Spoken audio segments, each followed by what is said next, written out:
الشيطان الرجيم وكذلك أوحينا إليك روحا من أمرنا ما كنت تدري ما الكتاب ولا الإيمان ولكن جعلناه نورا نهدي به من نشاء من عبادنا وإنك لتهدي إلى صراط مستقيم صراط الله الذي له ما في السماوات وما في الأرض ألا إلى الله تصير الأمور.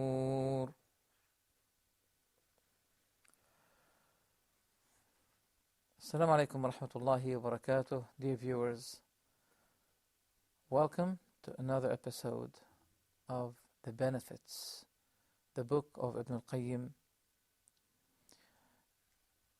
In this episode, we pursue what we've been talking about on the previous episode about the light and the spirit, and that this Quran is the light and the spirit, the two elements that you need for your spiritual life.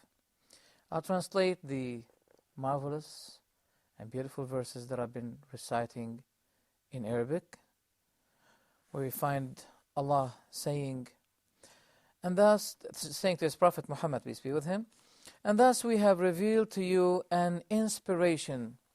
Well, it's in Arabic, Ruhan min amrina. The translator, he translated it, which means, in a matter of fact, the inspiration. So, we have revealed to you an inspiration by our command. You did not know what was the book and what was faith, but we made it a light by which we guide whoever we please of our servants.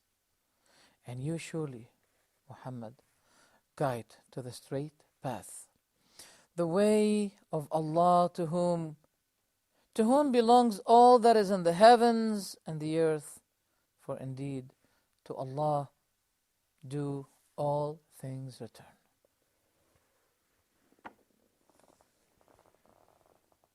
So, Allah is telling us in His beautiful Quran that His revelation is light and spirit.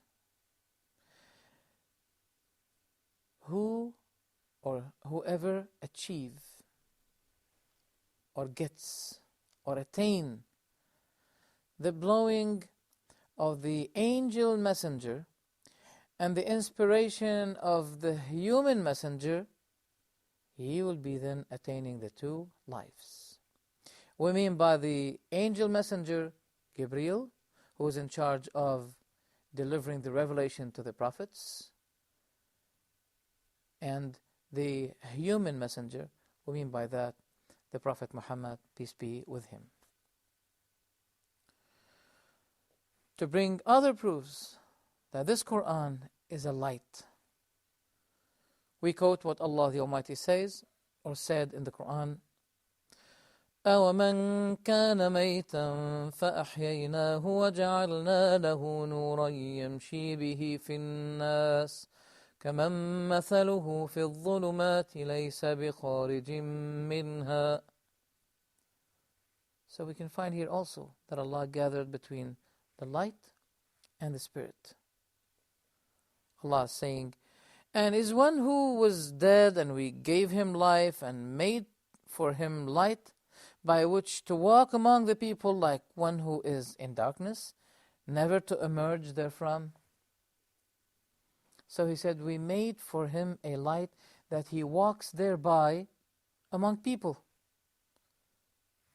Some say that he walks among them by his light, and they're taking from him that light, which is the knowledge, because they're benefiting from him. And in a matter of fact, in many hadith or many verses, we can conclude that the knowledge is described to be light. Some others said that he will be walking by his light at the day of judgment, walking on the path.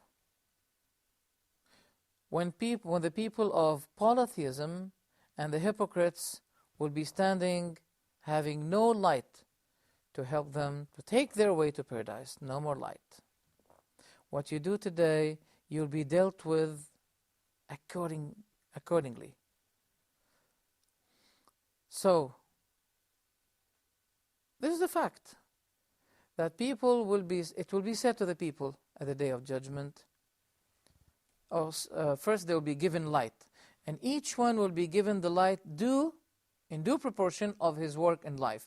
If he worked righteously 5%, he will be given 5% light to walk thereby. So it will be said to them, after the light is given to them, walk by the light you have. Your works will be enabling you to take your way to paradise. Your works.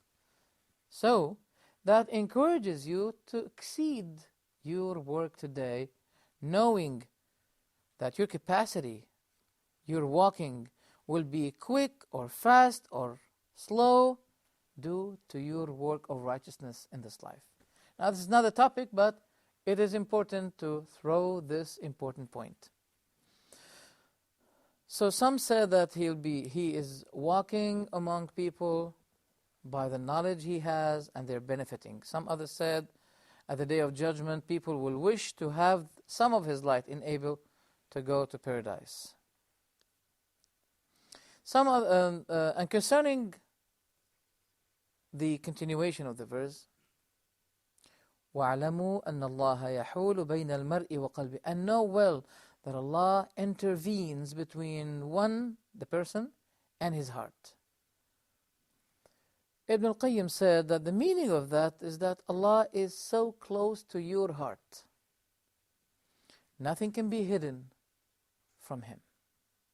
So He is between you and your heart. Because, he went on saying, because the response, the source, the original, the true response is based on the response of the heart. The response of the body is not beneficial apart from the heart. The response of the body apart from the heart is not beneficial. For Allah stands between the person and his heart. Why? Because He knows, did he or that person respond by his heart? What did he intend in himself? Did he intend response, or he intended or kept in his heart rejection? So, it occurred to Ibn Al-Qayem that the meaning of the verse is, if you lag behind from responding and you slowed down, you should not having any security that Allah will be stepping on between you and your hearts. So you cannot respond to Allah after that as a punishment for your rejection or your ignorance or your indulgence in responding to Allah and His Messenger. This may be a punishment. The punishment that you may be seeking to respond afterwards, but you'll not be able to do that. As Allah said in His glorious Quran, وَنُقَلِّبُ أَفْئِدَتَهُمْ وَأَبْصَارَهُمْ كَمَا لَمْ يُؤْمِنُوا بِهِ أَوَّلَ مَرَّةٍ وَنَذَرُهُمْ فِي طُغْيَانِهِمْ يَعْمَهُونَ. And we will turn away their hearts and their eyes, just as they refuse to believe in it. In another verse, فَلَمَّا زَاغُوا أَزَاغَ اللَّهُ قُلُوبَهُمْ. When they deviated, Allah caused their hearts to deviate. And Allah doesn't guide the deviantly disobedient people. So this is a warning, as Ibn Al-Qayyim concluded, that this is a warning from being from not responding to Allah in your heart, but only responding to Allah in your body. The response of the body is not enough. We need to have our response from the heart. And how can the heart respond to Allah while that heart is dead? So we need to revive our hearts. And this is the source of reviving our hearts. It is the Quran that Allah described to be the spirit and the light.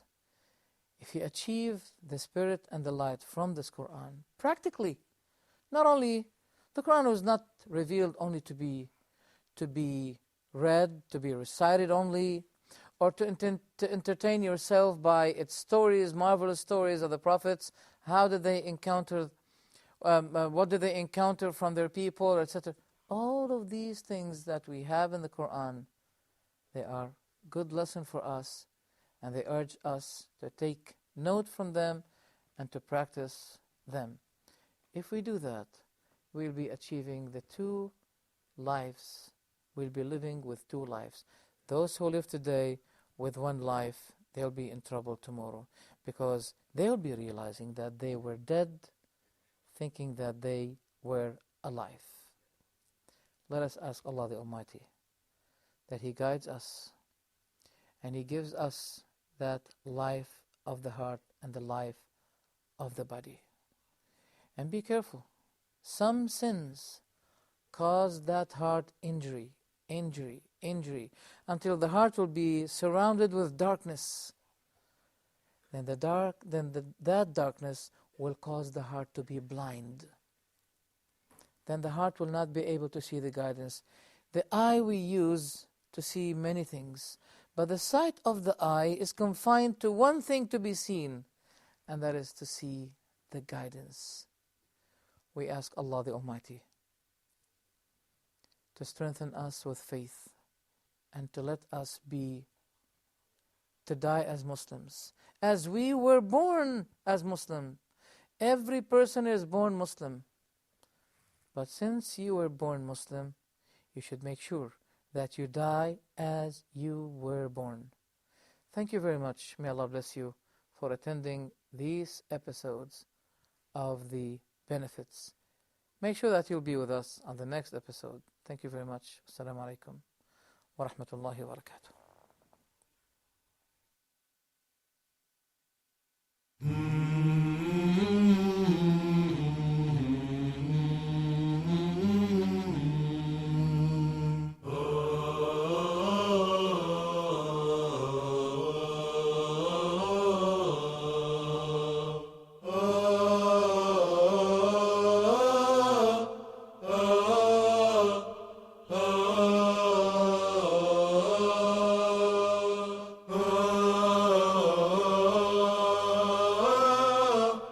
Oh